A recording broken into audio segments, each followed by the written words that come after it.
ഇന്നലെ ഉച്ച കഴിഞ്ഞപ്പോൾ ഞങ്ങൾ സീതാമഢി ജില്ലയിലുള്ള റോണി സൈദ്പൂർ എന്ന സ്ഥലത്തേക്ക് യാത്ര ചെയ്തു. ഏതാണ്ട് 150 കിലോമീറ്ററുകൾ. അവിടെ ഗ്രാമത്തിൽ നടക്കുന്ന ഒരു ഗോസ്പൽ ഫെസ്റ്റിവലിൽ പ്രസംഗിക്കുവാനാണ് പോയത്.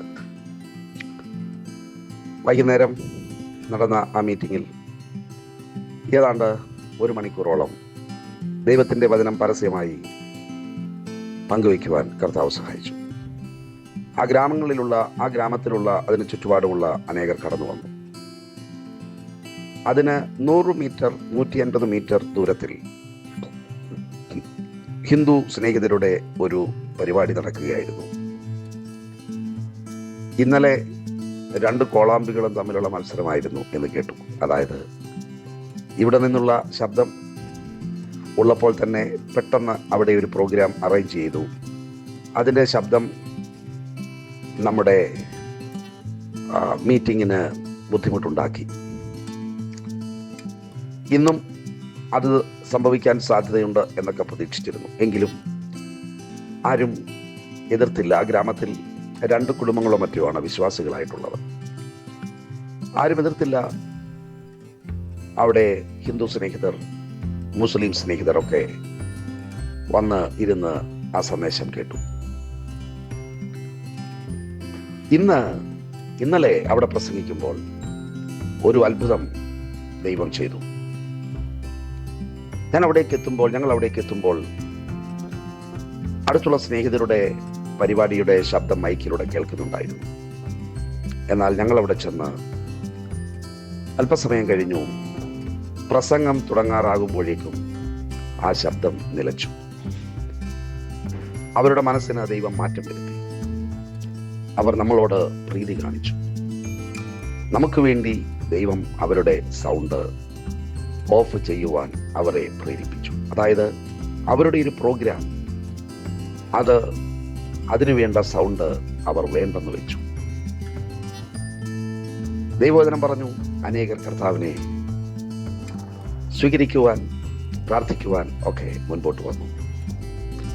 ഞങ്ങൾ യാത്ര ചെയ്ത് രാത്രി ഏതാണ്ട് 1:30 മണി ആയപ്പോൾ തിരിച്ചെത്തി. ഇന്നലെ വീണ്ടും രാവിലെ ഇവിടേക്ക് പോകുന്നതിന് മുൻപ് ഏതാണ്ട് 3 മണിക്കൂറുകൾ ശിഷ്യത്വത്തെ പറ്റി പഠിപ്പിക്കുവാൻ കർത്താവ് സഹായിച്ചു.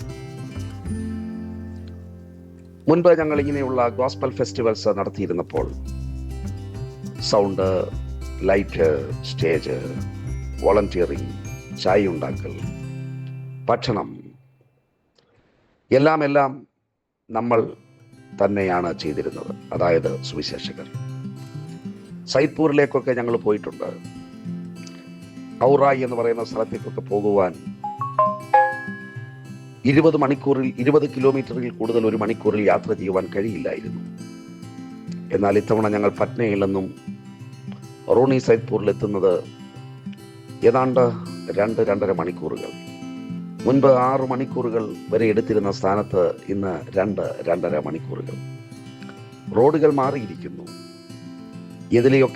എവിടെയൊക്കെയൂടെ ഞങ്ങൾ സുവിശേഷവുമായി നമ്മൾ യാത്ര ചെയ്തോ അവിടേക്കൊക്കെയുള്ള ദൂരം കുറഞ്ഞിരിക്കുന്നു. പണ്ട് നമ്മൾ എല്ലാം ചെയ്തിരുന്ന സ്ഥാനത്ത് ഇന്നലെ ഞങ്ങൾക്ക് വേണ്ടി ഭക്ഷണം ഉണ്ടാക്കിയത് അവിടെയുള്ള വിശ്വാസികൾ. ഒരു വിശ്വാസി പോലും ഇല്ലാതിരുന്ന സ്ഥാനത്ത് ഇന്ന് ഭക്ഷണം ഉണ്ടാക്കുവാൻ വിശ്വാസികൾ, സ്റ്റേജ് തയ്യാറാക്കുവാൻ വിശ്വാസികൾ, വോളണ്ടിയേഴ്സായി വിശ്വാസികൾ, അവിടെ ചെന്നപ്പോൾ ഞങ്ങളെ നിർബന്ധിച്ച് ചായ കുടിപ്പിക്കുവാൻ വിശ്വാസികൾ, മീറ്റിംഗ് കഴിഞ്ഞപ്പോൾ ഞങ്ങൾക്ക് ശീതളപാനീയങ്ങൾ നൽകുവാൻ വിശ്വാസികൾ, സന്തോഷമുള്ള, സ്നേഹമുള്ള, കരുതുവാൻ മനസ്സുള്ള, കഠിനാധ്വാനം ചെയ്യുന്നത് സന്തോഷത്തോടെ ചെയ്യുവാൻ മനസ്സുള്ള, മുൻപ് യേശുവിൻ്റെ പേര് കേട്ടിട്ടില്ലാത്ത, യേശുവുമായി യാതൊരു ബന്ധവുമില്ലാത്ത ഒരു കൂട്ടരെ ദൈവം തയ്യാറാക്കിയിരിക്കുന്നു.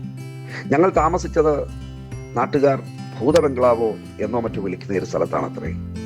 ഞങ്ങൾക്ക് ഭക്ഷണം ഒരുക്കിയത് അവിടെയാണ് ആരാധന നടക്കുന്നത്, അതിൻ്റെ ഒരു ഹാളിൽ. ആ വീട് അത് എംപ്റ്റിയാണ്, അവിടെ ആരും താമസമില്ല. എന്താണ് കാരണമെന്ന് ചോദിച്ചപ്പോൾ ഇതിൽ ഭൂതമുണ്ടത്രേ. അതെ, യേശുവിൻ്റെ ആളുകൾ വരുമ്പോൾ ഭൂതങ്ങളൊക്കെ ഓടിപ്പോകുന്നു. ഞങ്ങളവിടെ നല്ല ഭക്ഷണം കഴിച്ച് അവിടെ നിന്നും മടങ്ങി. ദൈവത്തിന് നന്ദി പറഞ്ഞു. മരുഭൂമിയെ മലർവാടിയാക്കി മാറ്റുവാൻ കഴിയുന്ന ദൈവം. ദൈവത്തിന് സ്തോത്രം. ഇന്ന് രാവിലെ വിജയകുമാർ പാസ്റ്റർ വിളിച്ചു. അദ്ദേഹം ഉത്തർപ്രദേശിൽ കഴിഞ്ഞ 30-ലധികം വർഷങ്ങളായി ദൈവത്തിന്റെ വേല ശക്തമായി എന്നല്ല അതിശക്തമായി, വീര്യത്തോടെ എന്നല്ല അതിവീര്യത്തോടെ ചെയ്യുന്ന ദൈവദാസനാണ്. മർദ്ദനമേറ്റ് മരിച്ചു ജീവിച്ചൊരു മനുഷ്യനാണ്. ആ അടികൊണ്ടവരൊക്കെ ഓടിപ്പോയപ്പോൾ എഴുന്നേൽക്കാൻ വയ്യാത്തതുപോലെ അടികൊണ്ട ആ മനുഷ്യൻ വീണ്ടും എവിടെയാണോ താൻ അടികൊണ്ടത് അവിടേക്ക് തിരിച്ചു വന്നു. ഏറ്റവും എതിർപ്പുള്ള സമയങ്ങളിലും താൻ നടത്തുന്ന ആരാധന നിർത്താതെ എന്തു വന്നാലും ആരാധന നിർത്തില്ല എന്ന് പറയുന്ന അത് ചെയ്തുകൊണ്ടിരിക്കുന്ന ദൈവദാസൻ. അദ്ദേഹം കുറച്ച് ദിവസങ്ങൾക്ക് മുന്നേ വിളിച്ചിരുന്നു. പറഞ്ഞു, ഞങ്ങൾക്ക് ബീഹാറിലെ എല്ലാ ജില്ലകളിലും പോയി പ്രാർത്ഥിക്കണം. നിങ്ങളുടെ സഹോദരങ്ങളോട് ഒന്ന് പറയണം. അവരുടെ സ്ഥലങ്ങളിൽ പോയി പ്രാർത്ഥിക്കുവാനും സൗകര്യമുള്ള ഇടങ്ങളിൽ താമസിക്കുവാനും ഒരു അനുവാദം തരണം. അങ്ങനെ അദ്ദേഹത്തിൻ്റെ കൂട്ടുകാരോടൊപ്പം, ടീം അംഗങ്ങളോടൊപ്പം ബീഹാറിലെ എല്ലാ ജില്ലകളിലും യാത്ര ചെയ്തു.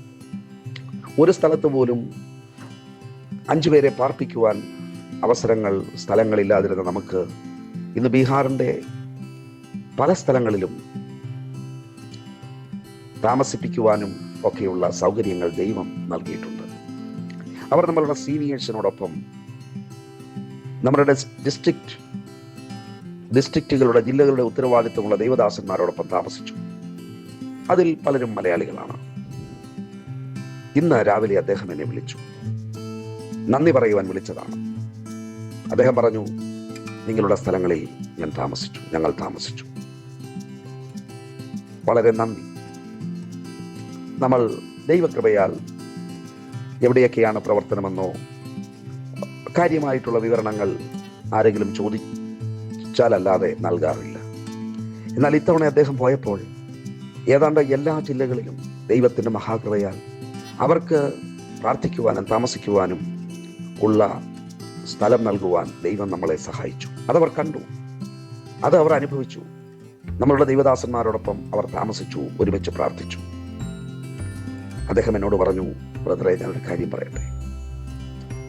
ഞാൻ പല സ്റ്റേറ്റുകളിലും പോയിട്ടുണ്ട്. അദ്ദേഹം ഏതാണ്ട് എല്ലാ സ്റ്റേറ്റുകളിലും പോയിട്ടുണ്ടായിരിക്കും. ഒരു പ്രാർത്ഥനാ വീരനാണ്, ഓടി നടന്ന് പ്രാർത്ഥിക്കുന്നയാളാണ്. അദ്ദേഹം പറഞ്ഞു, ഞാൻ ധാരാളം സ്റ്റേറ്റുകളിൽ പോയിട്ടുണ്ട്, പല സ്റ്റേറ്റുകളിൽ പോയിട്ടുണ്ട്, അനേകരോടൊപ്പം താമസിച്ചിട്ടുണ്ട്. എന്നാൽ ഞാനൊരു കാര്യം പറയാം.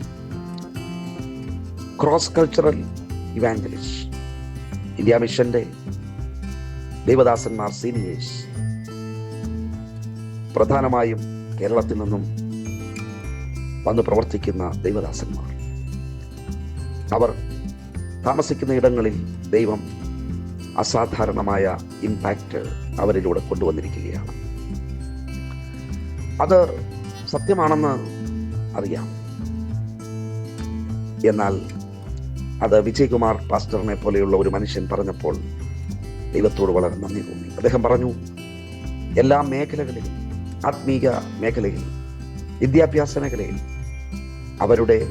അവിടെയുള്ള താമസവും പ്രവർത്തനവും അസാധാരണമായ വ്യത്യാസങ്ങൾ കൊണ്ടുവന്നത് ഞങ്ങളുടെ കണ്ണാലെ കണ്ടു. ദൈവത്തിന് വളരെ നന്ദി പറഞ്ഞു.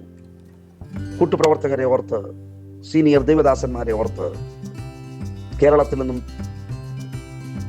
ഇവിടെ വന്ന് പ്രവർത്തിക്കുന്ന, ഇവിടുത്തെ പരിമിതമായ സാഹചര്യങ്ങളിൽ സന്തോഷത്തോടെ, അതിലുപരി സമർപ്പണത്തോടെ പ്രവർത്തിക്കുന്ന, അതിലുപരി ദീർഘകാലങ്ങളായി പ്രവർത്തിക്കുന്ന, 5, 8, 10, 20, 25, 27 വർഷങ്ങളായി പ്രവർത്തിക്കുന്ന, അവിടെ നിന്ന് പ്രവർത്തിക്കുന്ന, ഓടിപ്പോകാത്ത, അവിടെയുള്ള കഠിനമായ സാഹചര്യങ്ങളോട് പൊരുത്തപ്പെട്ട് വിട്ടുകൊടുക്കില്ല, ദൈവത്തിന് വേണ്ടി ജീവൻ കൊടുത്താലും ഇവിടെ നിൽക്കുമെന്ന് പറഞ്ഞ് പ്രവർത്തിക്കുന്ന കൂട്ടുപ്രവർത്തകരെ ഓർത്ത് വളരെ സന്തോഷവും ദൈവത്തോട് നന്ദിയും മനസ്സിൽ അഭിമാനവും തോന്നി. അദ്ദേഹം പറഞ്ഞു, എൻ്റെ മനസ്സിൽ ചില കാര്യങ്ങൾ ദൈവം പറഞ്ഞിരിക്കുകയാണ്, അത് ഞാൻ സമയമെടുത്ത് നിങ്ങളോട് സംസാരിക്കാം. ദൈവത്തിൻ്റെ ഇഷ്ടം നടക്കട്ടെ, ദൈവത്തിൻ്റെ വേല വളരട്ടെ, പടരട്ടെ. ഇനിയും അനേകർ കേരളത്തിൽ നിന്നും, തമിഴ്നാട്ടിൽ നിന്നും, ആന്ധ്രയിൽ നിന്നും ഒക്കെ കടന്നു വന്ന ഉത്തരഭാരതത്തിൽ പ്രവർത്തിക്കട്ടെ.